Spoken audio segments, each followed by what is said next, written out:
सरोजनी के पिता की मृत्यु। गोखले का स्वास्थ्य दिन प्रतिदिन खराब होता जा रहा था। वे समझ चुके थे कि उनका अंतिम समय निकट है।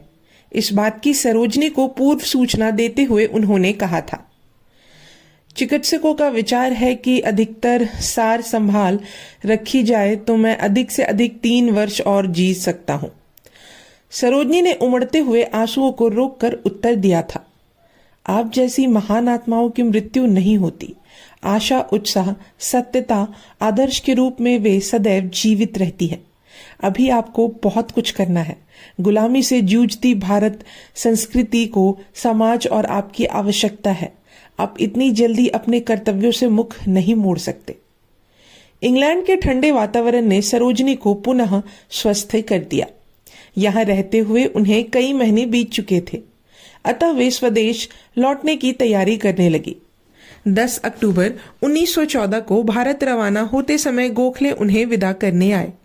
विदाई के अवसर पर उन्होंने सरोजनी से कहा था, मेरे विचार से अब हम कभी नहीं मिलेंगे।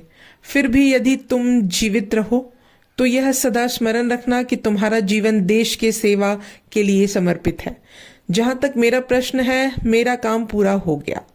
सरोजनी और गोखले की यह अंतिम भेंट थी।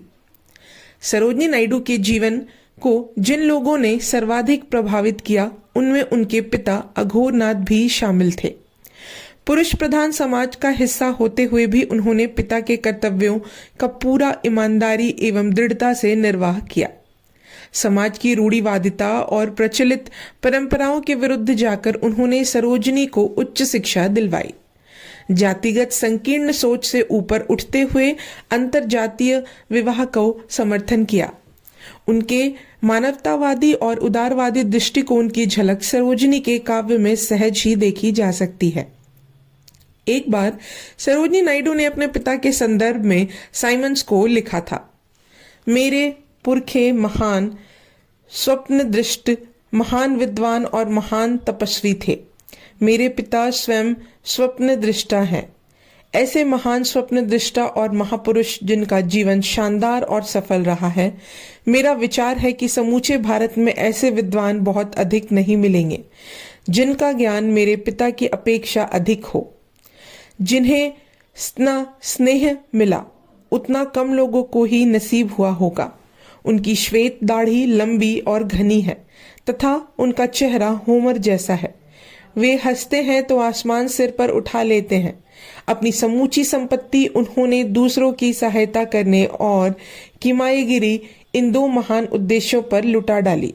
परंतु जैसा आपको विदित है, यह किमाईगिरी एक कवि की सौंदर्य पिपाशा, शाश्वत सौंदर्य पिपाशा का ही भौतिक रूप था।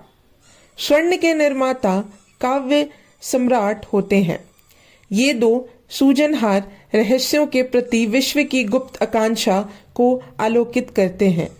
मेरे पिता में संपूर्ण वैज्ञानिक प्रतिभा की मूलभूत जिज्ञासा की जो असाधारण क्षमता है, वही मुझ में सौंदर्य बोध बन गई है। सेवानिवृत्ति के बाद अघोरनाथ पत्नी सहित कलकत्ता आ गए थे। वृद्धावस्था उन पर धीरे धीरे अपना प्रभाव डालने लगी थी। वे अस्वस्थ रहने लगे। स्वास्थ्य अधिक बिगड़ा तो सरोजनी को सूचित किया गया, अतः भारत लौटते ही वे कलकत्ता आ गई। कुछ दिनों के बाद काल के क्रूर पंजों ने अघोरनाथ को जकड़ लिया और उन्होंने सदा के लिए आंखें मूंद ली। सरोजनी के लिए यह आघात असहनीय था। स्नेहहीन पिता के रूप में उन्होंने एक मित्र, शिक्षक और मार्गदर्शक खो दिया था। इस दुख भरे समय में सरोजनी को गोखले का संतावना संदेश मिला, मैं चाहता हूं कि कहीं निकट ही होता ताकि मैं व्यक्तिगत रूप से तुमसे मिलने आ सकता। फिर भी मैं आशा करता हूं कि तुम्हारे गीत तुम्हारे शोक को अभिभूत कर लेंगे। 8 फरवरी 1915 को उत्तर देते हुए सरोजनी ने उन्हें लिखा था, आपकी सहानुभूति भरे संदेश के लिए मैं अनुग्रहित हूँ। मैं यह पत्र उसी छोटे से कक्ष में लिख रही हूँ जिसमें मेरे पिता सदैव रहते। अपनी मृत्यु के दिन भी प्रातःकाल अंतिम समय तक वे बैठकर बातचीत कर रहे थे। उस समय भी उनमें जीवन और मृत्यु के प्रति उतना ही तेज, बुद्धिमत्ता और जादू भरा आकर्षण था। वे जीवन, मृत्यु तथा अन्य प्रिय विषयों पर निरंतर चर्चा कर रहे थे। मैं यह भी अनुभव कर रही हूँ कि छोटा सा कक्ष उनकी स्मृतियों का शरण स्थल बन गया है, जो उनके जीवित जागृत होने का प्रमाण है। उन्होंने सदैव यह सिखाया था कि जीवन और मृत्यु वस्तुतः कुछ नहीं है, केवल विकास और उन्नति के एक स्तर से दूसरे स्तर तक बढ़ते जाना ही जीवन है। इस बात को मैं समझी हूँ और बड़े दृढ़ विश्वास के साथ अब यह भी मानती हूँ कि इसे मानने से मेरा शोक किसी हद तक दूर हो गया। मेरे पिता और मैं अब पहले से भी अधिक एकाकर हो गए हैं।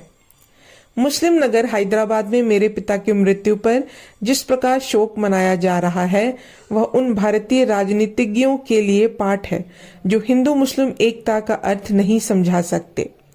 हम अपनी विधवा माँ को श्राद्ध के बाद उसी मुस्लिम नगर में ले जा रहे हैं जहाँ वे उन महिलाओं के बीच रहेंगी जो उन्हें माँ कहकर पुकारती हैं और जो मेरे पिता को पिता की तरह प्यार करती थी। यह उस महान समस्या की अनुभूति है जिस पर भारत का भविष्य निर्भर है।